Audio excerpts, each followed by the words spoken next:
Magandang gabi po sa lahat. Palakpakan natin ng Diyos. Magandang gabi po, Father. Napatayo patuloy si Sister. Ako po si Father Michael. Ako po ay taga Batasan Hills. At ako ay isang guest priest. Ako po ay naordinahang pari lamang noong September 27. Binibilang, wala bang palakpak dyan? Joke lang, joke lang.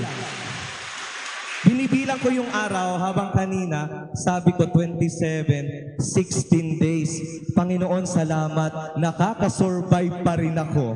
16 days pa lang yon, ha? Hindi pa tayo nag-uusap ng 50 years ng pagkabare, 20 years ng pagkapare. Pero salamat sa Diyos na siyang ating sandigan. Palakpakan natin ang Panginoon. At ngayon, sa ating pagninilay, nais kong bigyan ng pakahulugan itong mga pagbasa na nagtatanong ng isang tanong. Gusto mong pumunta ng langit? Ulitin ko. Mag-isip muna, magtataas kayo ng kamay kung sino ang gustong pumunta ng langit. Pakitingin nga, pakitaas nga. 1, 2, 3, baba na. Parang 20 lang yung nagtaas. Eh yung hindi nagtaas, saan yung gustong pumunta? Okay. Next question. Tingnan mo yung katabi mo kung nagtaas ng kamay, tapos pakisabi sa katabi, mauna ka na. Sige. Ayaw, no? Ayaw mauna. Pero, alam nyo ba, trivia, na ang langit ay nagsisimula dito? Sa lupa. Amen? Magsabi nga ng amen yung naniniwala. Ang langit nagsisimula sa lupa kapag ikaw hindi na chismosa. Ang langit nagsisimula sa lupa pag hindi ka nang aapi ng kapwa. Ang langit nagsisimula sa lupa kapag hindi mo minamata-mata yung kapwa mo. Pag hindi ka na nang lalait, kapag mapurol na yung dila mo at hindi na matulis ang dila mo at chinichismis mo yung iba, nagsisimula ang lupa sa langit kapag marunong ka nang magmahal. Pumalakpak nga yung mga nagmamahal sa St. Paul of the Cross Parish. Ibig sabihin, St. Paul, narinig mo, yung mga parokyano mo, nagsisimula ng langit dito sa lupa. Pero may mga requirements tayo. Dalawa, gusto kong bigyan ng pakahulugan. Una, sa ating pagiging disipulo ng Panginoon at gusto mo talagang pumunta ng langit, unang tanong, sino ang iyong sinusundan? Kanino ka sunod-sunuran? Kay Father Vic po, Father. Kasi siya yung parish priest dito. Ding. Ngayon na mag-e-election na. Kay Mayor po, Father. Kay Congressman po, Father. Pakitandaan, kayong mga parokyano ng parokyang ito, lahat ng yan, mamamatay, lilipas. Kaya ngayon pa lang, ang sundan mo, si Kristo. Kay Kristo, may forever. Pakiulit nga. Ang bitter, merong ako nakita mga hindi nagsabi ng kay Kristo may forever.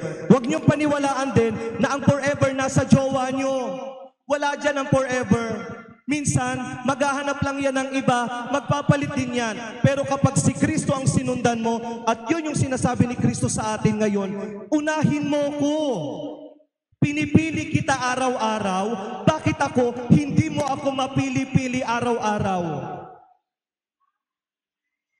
Bakit binibigyan kita ng buhay, binibigyan kita ng hininga araw-araw, pero ang ginagawa mo sa akin, pagtataksil. Pagtataksil, kaya nga tayo mayroong sakramento ng kumpisal para tayo inaanyayahan ng Panginoon na magbalik loob muli sa Kanya na kapag tayo nagkasala, ganun ang pag-ibig ng Diyos eh. Alam mo, ganito yan. Alam nyo, pag tayo tumalikod sa Kanya, halimbawa, ito ang Diyos, ako tatalikod. Alam niyo yung gagawin niya? Hahabulin niya ako ng hahabulin. I-offer niya yung sarili niya sa akin. Ipagduduldulan niya yung sarili niya sa akin kasi ganun kanya kamahal. Ikaw, ganun mo siya kamahal? Unang bagay, sino ang iyong sinusundan? Panginoon, narinig mo naman dito sa aming parokya sa St. Paul of the Cross, ikaw ang aming susundan forever and ever. Oh, narinig mo ha? Confirm yon, confirm. Pangalawa, bilang disipulo ng Panginoon, bilang mga taga St. Paul of the Cross Parish na gustong umakyat sa langit, ang sinusundan natin si Jesus. Pero ano yung object ng iyong pagsunod? Ano yung laman ng iyong pagsunod?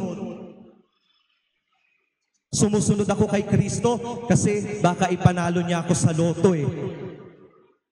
Susunod ako kay Kristo kasi pinapagaling niya ako eh.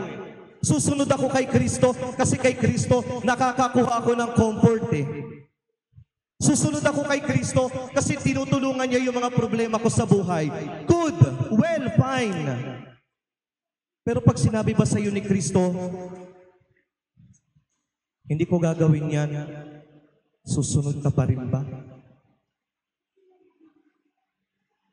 Pag sinabi ni Kristo sa iyo, ang misteryo ng buhay mo, hindi lang luminous, hindi lang joyful, hindi lang glorious, may sorrowful mysteries din ang buhay mo.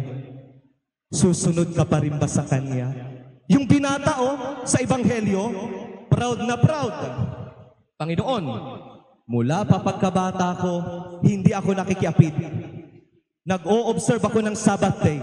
Lahat ng utos mo sinusunod ko. Sabi ni Kristo, teka, may kulang pa, may kulang pa. Mayaman ka, ipagbili mo lahat ng iyong ari-arian at ibigay mo sa mahirap. Ano yung sinasabi sa atin ni Kristo? Pag binuksan ang puso natin ngayon, baka may mga doktor dito, hindi naman totoo, ha? Ano lang yon? Gumagawa lang tayo ng imahe. Buksan natin yung puso. Sino kaya yung laman ng puso mo ngayon?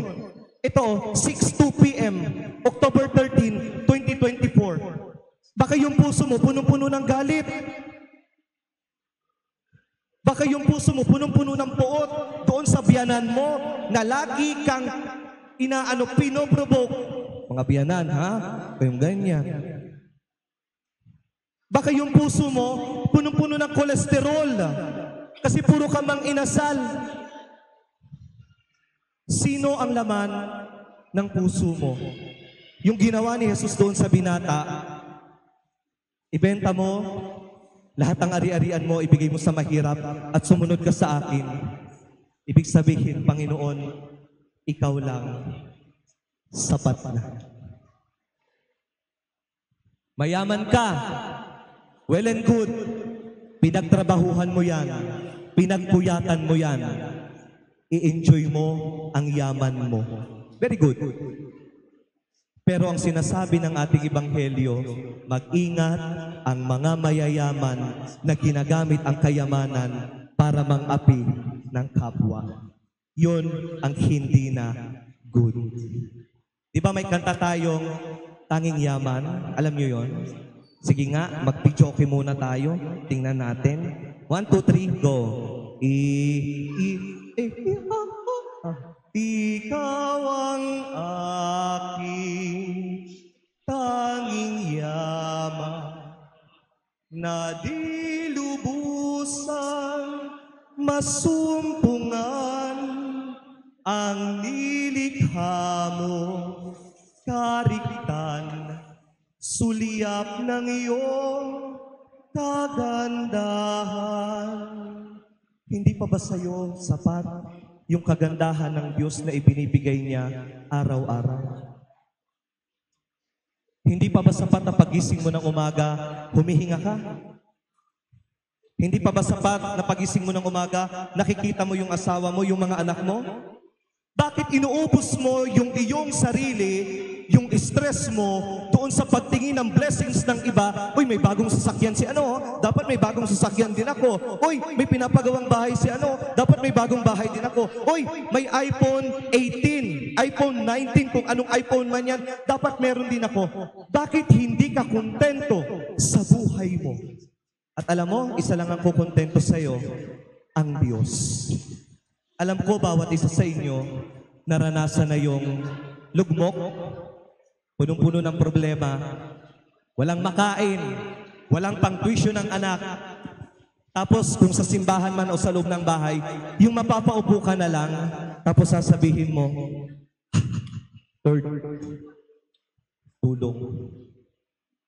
Lord, payakap. Yun yung gusto ng Diyos. Dependence on God.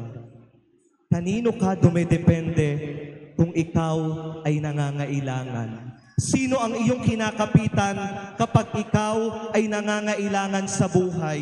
Kapag tayong mga taga-Marikina ay binabaha at babahain pa tayo, for sure, kanino ka kumakapit kapag ikaw wala nang makapitan? Yan ang imbitasyon sa atin ngayon. Sundan si Jesucristo at gawin si Jesucristo bilang ating tanging yaman. Panginoon, dito sa St. Paul of the Cross Parish, pagkatapos ng misa, ito yung tatandaan namin. Ikaw ang susundan, hindi na kami mag-iiba ng daan kasi ang pinapakita mo, langit. Panginoon, ikaw din ang maging tanging yaman ng bawat puso, ng bawat isa. Last. Pangatlo, ngayon po ay October 13. October 13, 1917, ang ating second patroness, ang Birhen ng Fatima, ay nagpakita muli doon sa mga bata sa Cobadira, sa Portugal. Nagsimula yan ng May 13, June 13, July 13, June, July, August, September, October. Ngayon yung huling pagpapakita niya, ika-anim na pagpapakita. At doon sinabi ni Mama Mary, I am the Lady of the Most Holy Rosary.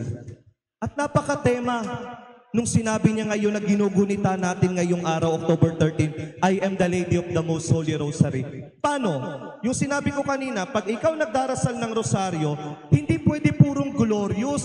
Yung palagi kang nagbibidyo okay lang, yung palaging nasa restaurant ka lang, hindi pwedeng puro luminous, hindi pwedeng puro joyful lang ang nararanasan. May mga tao na kapag Tuesday at Friday, ayaw mag-rosaryo. Ang sabi nila, sorrowful mysteries daw kasi yung pinagninilayan. Naiiyak daw sila. No! Do not be afraid of sufferings and pain. No. And don't think that God will remove these sufferings and pains in you from us. Kaya ang dasal mo, wag dapat ganito eh.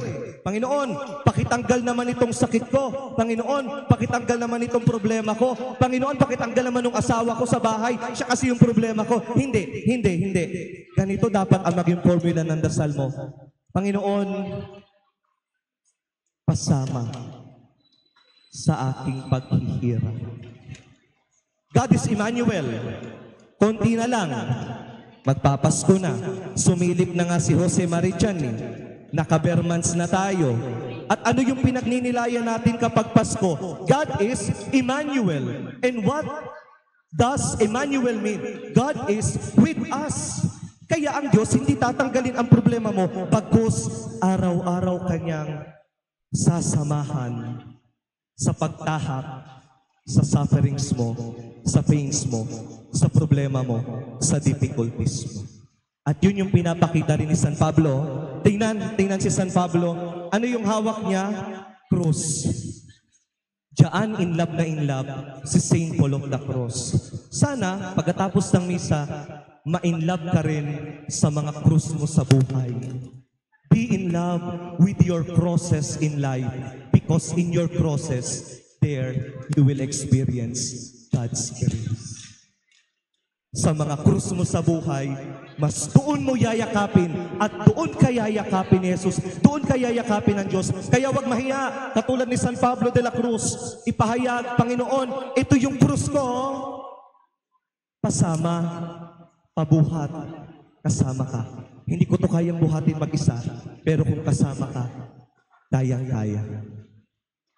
San Pablo de la Cruz, mahal na ina ng Fatima, ipanalangin mo kaming nagsisimba ngayon.